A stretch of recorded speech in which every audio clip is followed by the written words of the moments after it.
Creep IE Con returns to the Ontario Convention Center in Ontario, California, January 31st through February 2nd, featuring over 30 celebrity guests including Cassandra Peterson, aka Elvira, Mistress of the Dark, Tobin Bell, John Bernthal, and more. Plus, special cast reunions from The Lost Boys and Reanimator. Over 175 spooky vendors and themed experiences, including Creep IE Arcade, Fear Farm Haunt, and Creep IE Comics. Get your tickets today at creepiecon.com and let the 2025 spooky shenanigans begin.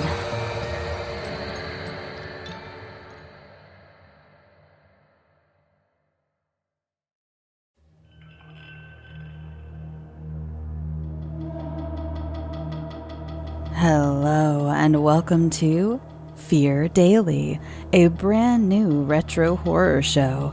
Are you a fan of the Magnus Archives, Black Tapes, Archive 81? I know I am. And Fear Daily will be right up your alley. Every weekday, Monday through Friday, you will get 2 new stories of hauntings, monsters, cults, and killers, all set in the 1990s or before.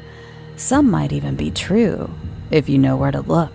Written by Brennan Storr of the Ghost Story Guys podcast, and narrated by Brandon Schexnayder, creator of Southern Gothic. This show is pure, handcrafted horror from 2 veteran storytellers.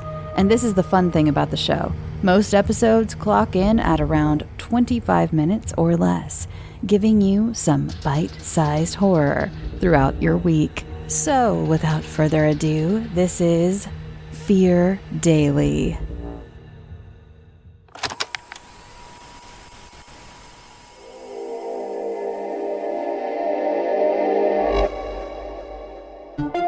When the internet began, bulletin board services, or BBS, became the first online communities of the so-called information superhighway. Using their phone lines, people logged in from all over America to talk about sports, games, movies, and on one BBS in particular, share their ghost stories. Over time, those communities all went dark, except for one lone server that continues to operate somewhere in an unknown part of Pennsylvania's Rust Belt. A relic of the 1990s, veiled in mystery, it is a digital archive of humanity's strangest encounters with the unknown, as told by the people who experienced them. My name is Brandon Schexnayder, and you are listening to Fear Daily.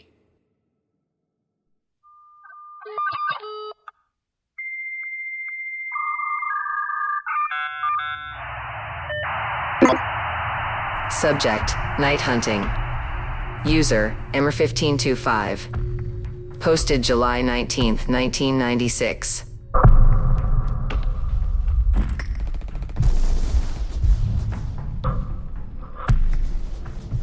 My old man served in Vietnam, and when he came back, a lot about him had changed. The thing I noticed most was that he didn't have any fear. It was a good thing and a bad thing. Good because he didn't take shit from anybody. Bad because he would sometimes get us into sticky situations. The only bright side to all of this was that almost any situation Dad got us into, he could get us out of.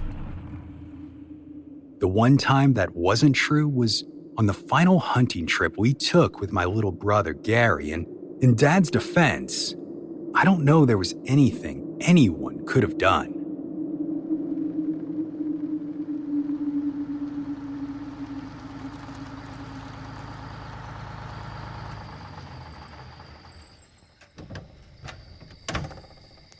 It was in summer 1975. After getting out of the service, Dad decided his new hobby was night hunting, which wasn't exactly legal in our state, but he never let that stop him. He said he could tell the animals apart by how far above the ground their eye shine was. Close to the ground was a hare, knee height was a boar, above that was a deer. Mom wasn't crazy about Dad taking us out into the woods at night with a gun, but she knew better than to complain. Post-war Dad didn't take criticism well, and besides, there was always meat in the freezer. Nothing about this night seemed any different than the others we'd gone out together. The sky was clear, it wasn't too cold, and the ground on the walkout was firm instead of spongy. There was something different about Dad, though. He seemed agitated and kept swinging the barrel of his rifle around behind him as if he was hearing something. Gary and I looked at each other baffled. Neither of us had heard anything. In fact, it was a surprisingly quiet night with not much in the way of game or ambient noise. Looking back, it was kind of like the forest was holding its breath.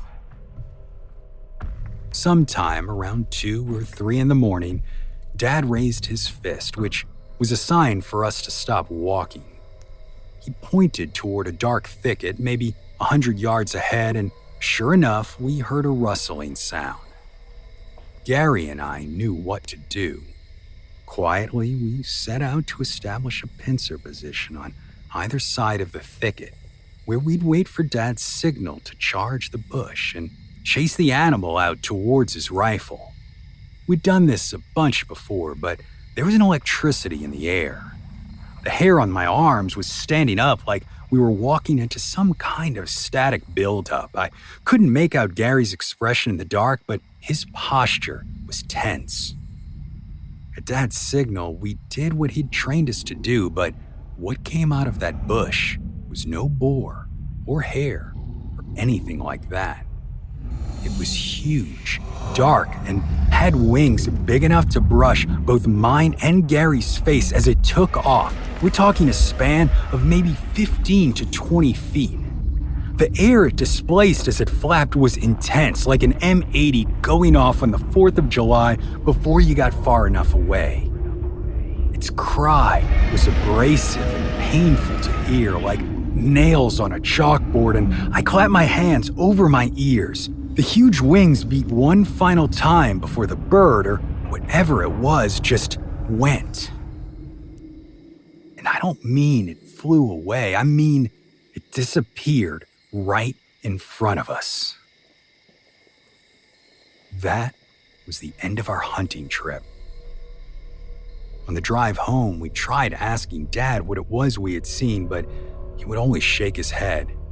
It had scared me, obviously, but in the chaos, it had actually scratched Gary. I didn't see it happen, and he said it hadn't hurt at the time, but either way, when the truck's dome light came on, you could see a long, weeping red mark across his left cheek. I used the sleeve of my jacket to wipe at the clear fluid seeping out of the wound, but it kept coming. The only thing Dad said to us as we wound back down the mountain towards Riley was to stop fussing at it. I did as I was told.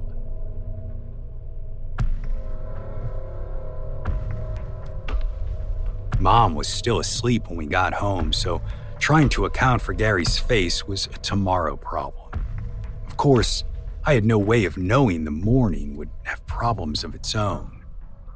Back then, we shared a room. My bed was underneath the window, Gary's was against the far wall. On bright nights like that one, the moonlight would fall across him as he slept, and I always found that comforting. I was too young to understand why. All I knew was that looking at my little brother's chest rising and falling made me feel like everything was okay. After that, I would always let out a big breath, close my eyes, and slip away into sleep. That was the last night I was ever able to do that. I don't remember the dream that woke me up, but I do remember the sickly ache it produced in my stomach. Opening my eyes didn't make it any better because I quickly realized I couldn't move a muscle. It was like I was paralyzed. Worse than that, there was a man in our room standing over Gary. The first rays of morning were beginning to stream through the window, giving everything a golden glow completely at odds with what I was seeing. The man had no features. He was all black, and where his face should have been, there was what looked like a pile of rags. That's the best way I can describe it, at least. Despite not having a mouth, he had a voice. I could hear it. It sounded male, and it was telling Gary to come out to the forest.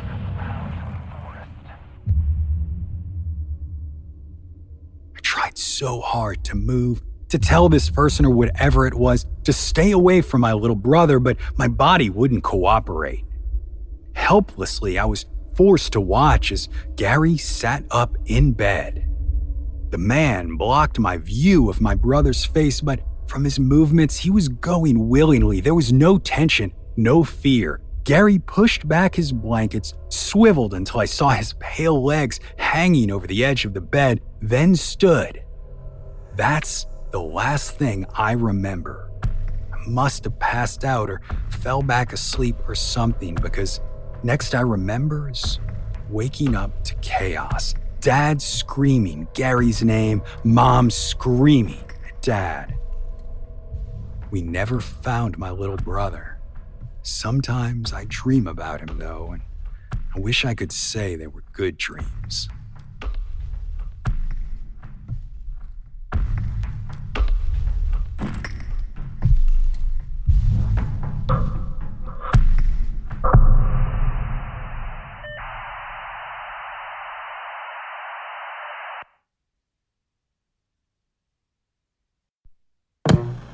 Subject, the day it didn't rain. User, Illinois Dad Guy. Posted May 23, 1997.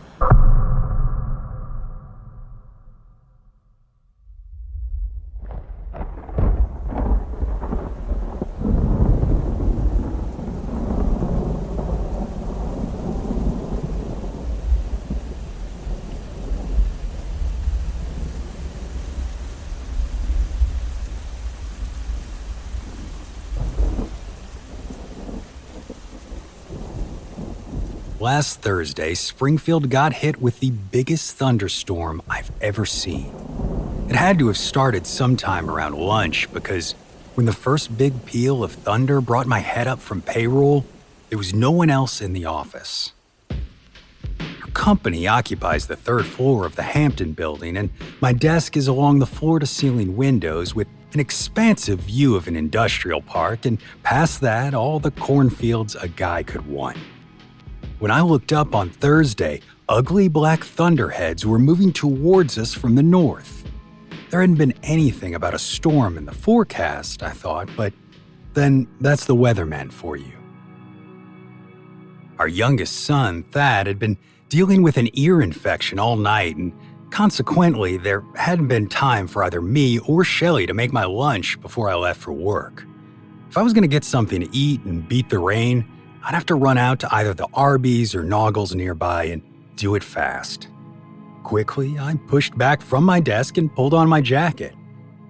The elevators were out again, so I double-timed it down the stairs, not seeing a single other person the entire way.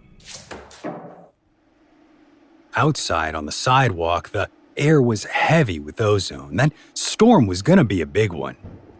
Noggles was nominally closer than Arby's, so I turned left out of the building lobby and started speed walking.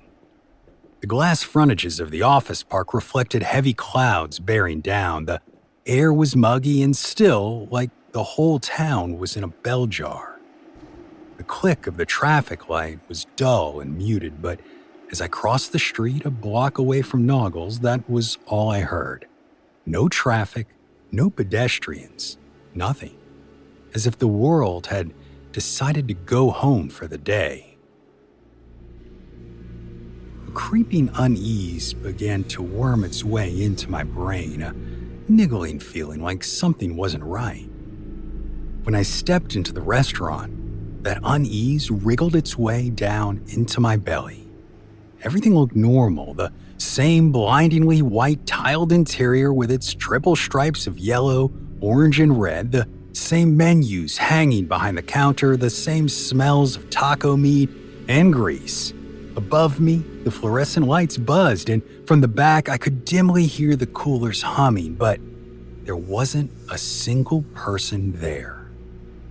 I called out a greeting, then a second later, the sky went dark and the rain started to fall. Biblical torrents, roaring like a river.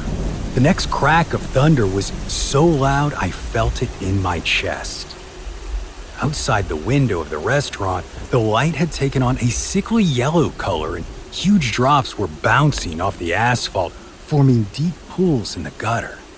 Something wasn't right. That much was obvious, but I couldn't quite get my head around the fact that the restaurant was empty.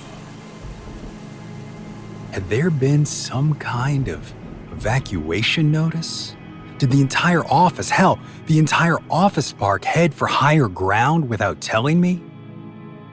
Carefully, I approached the counter and looked back into the kitchen. Whatever had happened, it was fast because everything had been left. It was like the fast food equivalent of the Mary Celeste. Tortillas half filled with beef and lettuce, a spoon dug mid-scoop into the refried beans.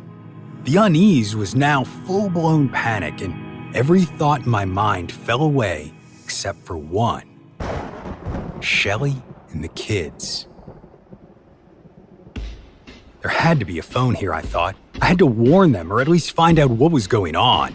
I walked down the hallway toward the bathrooms until I saw a door marked office, and it pushed open noiselessly, and I picked up the cheap plastic receiver that sat on the edge of a desk cluttered with paperwork.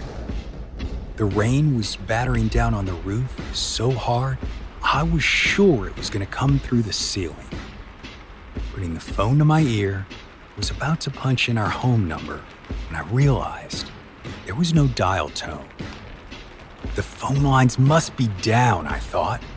I was so concerned about getting in touch with Shelley. The strangeness of all this, the suddenness, the emptiness, didn't even register.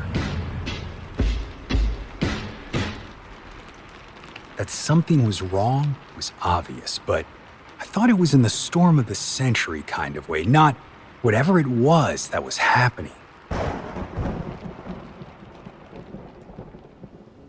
Back in the dining room, the yellowness of the air had deepened to the point where it looked like the rain was beating its way through mucus and pooling inches deep in the road. My car was 3 blocks away. There was nothing to do now but get there. Pulling open the restaurant's door, I immediately felt an intense wave of humid air wash over me, my clothes instantly wet. The rain was actually painful, 1,000 tiny needles pelting me as I stepped into the flooded street. The clouds were a cancerous mixture of black and yellow, spider-webbed with near-constant flashes of lightning. I'd never seen anything like it. The scale of the storm was such it made everything around me seem insubstantial, the office park reduced to the set of a cheap disaster movie. In the corridors between buildings, wind blew the rain into great solid walls like giants on the march. My shoes were waterlogged, squelching with every step. Even worse was my jacket, a soaked-through albatross I discarded halfway down the block from Noggles. At this point, I couldn't possibly get more wet, and without it, I was at least 10 pounds lighter. Back at the car, I slumped into the driver's seat, soaking it with my ruined clothes. Somehow, the rain had gotten even heavier, and turning the wipers on to their maximum setting barely made any difference at all. Carefully, I nosed my Corsica out of the lot, squinting to see anything at all through the deluge. The clouds were knit together in a single squamous mass, scales separated by strobing flashes of multicolored lightning. Out on the state road, the wind was worse and my car bucked constantly, tires fighting for traction as it was pushed relentlessly to one side. I gripped the wheel as tight as I could, trying to stay between where I imagined the yellow lines to be. Not a single vehicle passed the entire time, and I knew something was deeply, possibly permanently wrong. This wasn't just a storm. It was an apocalypse. I wasn't sure there was anywhere safe to take my family. I just knew I needed to get to them. A burst of static from the radio startled me enough. I let go of the wheel just for a moment, but it was long enough. The world spun, and I felt the tires lose traction as the car began to hydroplane. I retook control of the wheel and pulled my foot off the accelerator, gently tapping the brake. It didn't help, and the car whipped out of control. I closed my eyes and tensed, waiting for a collision with either oncoming traffic or the guardrail, but neither happened. Instead, I opened my eyes to bright sunshine and wide open cornfields. The wipers were still beating a frantic tattoo on the windshield, but there was no longer any rain. I could still see drops on the side windows, but it wasn't coming from the sky anymore. My ears rang in the sudden quiet. The soft beep of a horn startled me, and I looked out the driver's side window to see a black 4Runner pulled up. The driver was a woman I vaguely recognized as a cashier from one of the local supermarkets, and she was saying something I couldn't make out, so I rolled down my window. "I'm sorry, what?" I asked. "I said, are you okay?" she replied. "Do you need help?" I looked at her, completely dumbfounded. "Do you?" She frowned, taking in my soaked clothes before giving me a look that suggested she thought I was either drunk or high. "You're the one facing the wrong way. You need help getting home?" My brain was completely fogged. How was she acting so normally? Wasn't this the end of the world? "The storm," I said. "Where's the storm?" She pulled back a little. No one wants to be party to drunk driving, I guess. "Look, it's none of my business, but maybe you should pull over and sleep it off a little before you drive on, hey? It's the end of the month. The Stadies are going to be looking to write all the tickets they can." I just looked at her. "You take care now." With that, she rolled up her window and drove off. I sat there for a moment, listening to the drip of rainwater from my sleeves down onto the console next to me.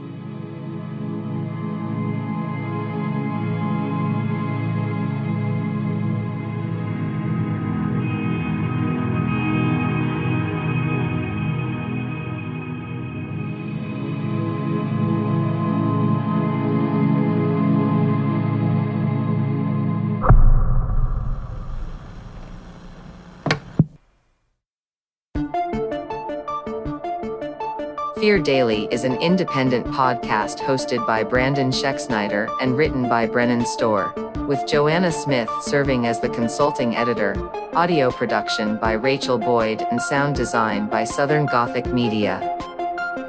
This podcast is a work of fiction.